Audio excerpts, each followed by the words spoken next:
Welcome to the 2017 National Healthcare Safety Network, or NHSN Quick Learn series.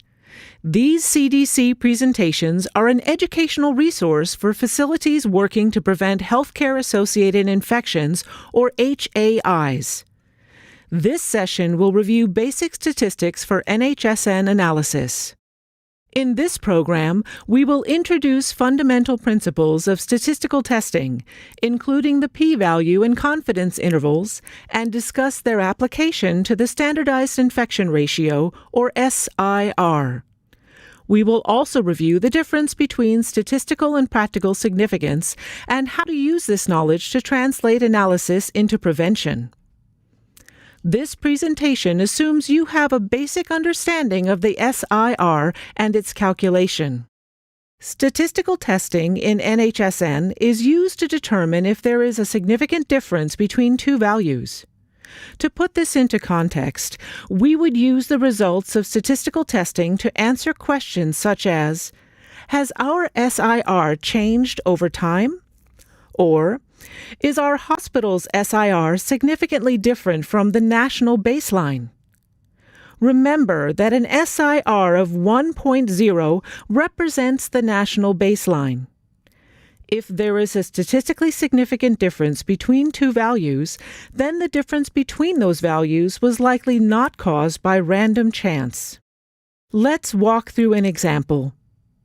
Our hospital performed 50 colon procedures in the first quarter of 2016. There were 4 surgical site infections identified, and NHSN predicted 3.2 SSIs during that time period. We can calculate our SIR as 4 divided by 3.2, which results in 1.25.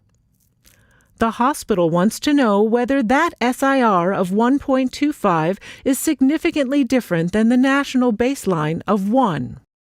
We measure statistical significance using p-values, which tell us about the rarity of the data. In our earlier example, a p-value would give us the probability that our SIR of 1.25 happened by random chance alone. NHSN uses the conventional cut point of 5% to determine rarity.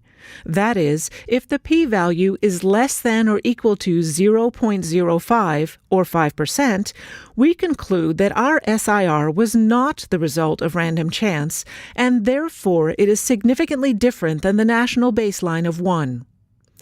If the p-value is greater than 0.05, there is a higher likelihood that the SIR was a result of random chance and that it's not statistically different than the national baseline. Within NHSN's SIR reports, you will see that the p-value is already calculated for you, so that you can easily interpret whether your SIR is significantly different than the national baseline. However, you may also perform this calculation on your own using either the NHSN Statistics Calculator or the SAS macro available at the end of this presentation. In the previous example, our facility had a colon SSI SIR of 1.25.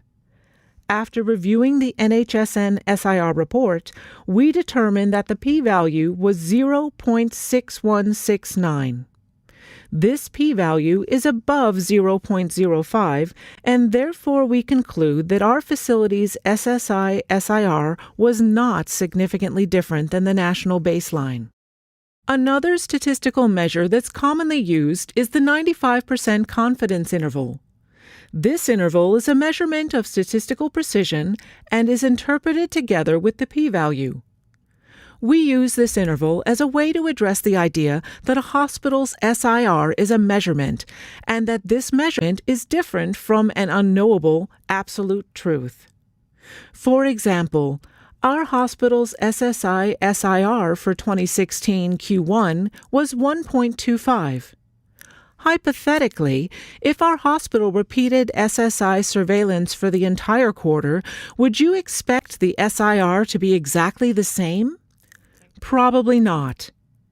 In reality, we know that HAI surveillance is never repeated for any time period, but statistics allow us to consider the possibility that different results may have been seen if our hospital conducted the same surveillance multiple times. Because we can never know the absolute true performance of our facility, we must account for the potential variability in SIR values. Let's look at an example. Our hospital's SSI-SIR was 1.25. After reviewing the NHSN SIR report, we noted that the 95% confidence interval ranges from 0.397 to 3.015. Because this interval includes the value of 1, we conclude that our SIR is not significantly different than 1. If the 95% interval did not contain the value of 1, we would conclude that the SIR was significantly different than 1. The interpretation of the 95% confidence interval almost always agrees with the interpretation of the p-value. The 95% confidence interval also provides us with a measure of precision. A wide confidence interval indicates that there is lower precision in the SIR, meaning that the volume of data from the facility used to calculate the SIR, such as the number of procedures, was low. This table provides examples of SIR values and their 95% confidence intervals. Using the 95% confidence interval, we determine whether or not each SIR is statistically significant. In addition, we look at the width of the interval to determine whether or not the SIR is precise.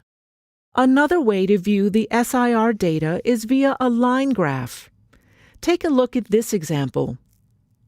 6 facilities are identified with letters A through F. The dotted blue vertical line represents the national baseline of 1.0. Facilities A and B have non-significant SIRs as their confidence intervals cross the dotted line.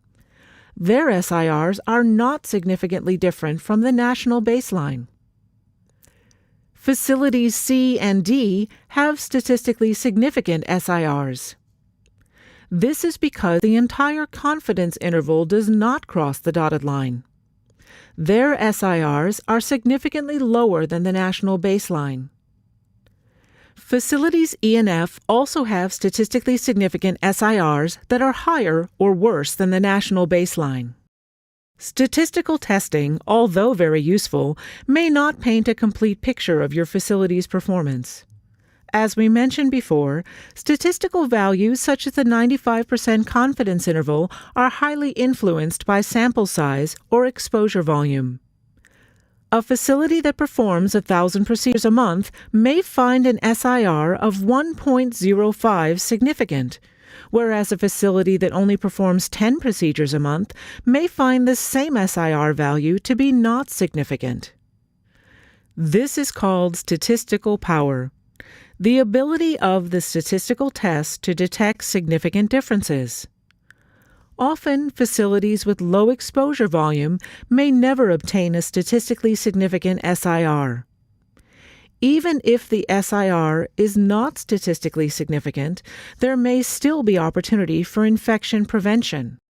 We recommend using a combination of statistical and practical significance to make infection prevention decisions. In the previous example, Facility A had an SIR of 2.43. Because it's greater than 1, it means that the number of observed infections is higher than the number of predicted infections.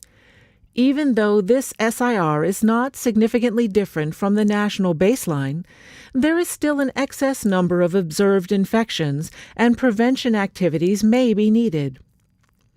Another way to examine practical significance is to look at your SIRs over time. Instead of comparing your SIRs to 1, you can use the NHSN Statistics Calculator tool to statistically compare your current SIR to a past SIR. You can also look at your SIR values qualitatively over time. This may help identify glaring increases or decreases in your HAI incidence. If you do perform this comparison over time, it is very important that both SIRs in your comparison were calculated under the same national baseline. A 2015 SIR calculated using the updated 2015 national baseline cannot be compared to an SIR that was calculated on the original national baseline. This slide provides links to helpful resources, such as instructions for using the NHSN statistics calculator, as well as the location of SAS macros and SIR rebaseline information. This concludes the NHSN Quick Learn on Basic Statistics for NHSN Analysis. For additional questions, please contact NHSN User Support at nhsn@cdc.gov.